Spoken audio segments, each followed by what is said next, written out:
Que raconte la première page du livre de votre histoire de vigneron? Je suis arrivé sur la propriété en 2004 en tant que stagiaire. En 2005, j'ai commencé à vinifier et en 2009, j'ai repris la gérance suite au départ de la retraite de l'ancien gérant. Je suis arrivé stagiaire et je suis jamais reparti.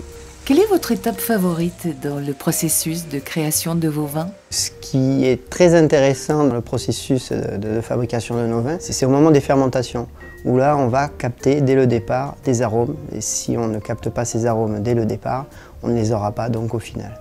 Donc il est très intéressant de goûter certains arômes sur fermentation qui vont évoluer en cours d'élevage et au fil des années. Quelle est l'histoire de votre étiquette? Dès notre arrivée, nous avons refait complètement les étiquettes du Château Laboide, notamment une qui s'appelle donc le Château Laboide cuvée coccinelle. Pourquoi la coccinelle? Parce que c'est un prédateur naturel et ça correspond tout à fait à notre façon de travailler dans la préservation en fait, de ces prédateurs naturels. Ce qui nous a permis de créer une étiquette très fraîche, très moderne. Quelle est la date de naissance de votre cuvée préférée? Dès mon arrivée, en 2009, on a eu l'idée de créer un vin un peu plus fun, plus moderne, plus accessible, pour démocratiser complètement l'image des sauternes. Donc la cuvée coccinelle est née comme ça, avec cette volonté de faire un vin aromatique, frais. C'est cette cuvée-là, ce vin-là, qui représente complètement notre image. Quel type de mets s'accorde le mieux avec votre vin?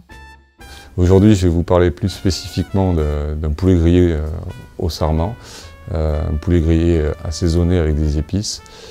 Ces épices vont permettre de révéler le poulet, la viande blanche, et révéler aussi les arômes du sauterne. Cet accord, grâce aux épices, c'est un accord parfait. Quel est pour vous le meilleur moment de dégustation? C'est à l'apéritif, en toute simplicité. Vous sortez la bouteille du frigo, vous l'ouvrez, elle est à température, vous la dégustez avec des petits toasts, à l'apéritif, c'est l'idéal. Quel est pour vous l'art de vivre à Bordeaux? Nous, on vit plutôt donc au sud de Bordeaux, dans le sud Gironde. C'est une région assez exceptionnelle. On a vraiment un climat assez doux, ce qui nous permet de faire plein d'activités autour de la Garonne, du Ciron, notamment la pêche, les balades en bateau. Il y a vraiment des randonnées à faire. Il y a une découverte du patrimoine assez exceptionnelle. Il y a une ambiance assez magique en fait ici.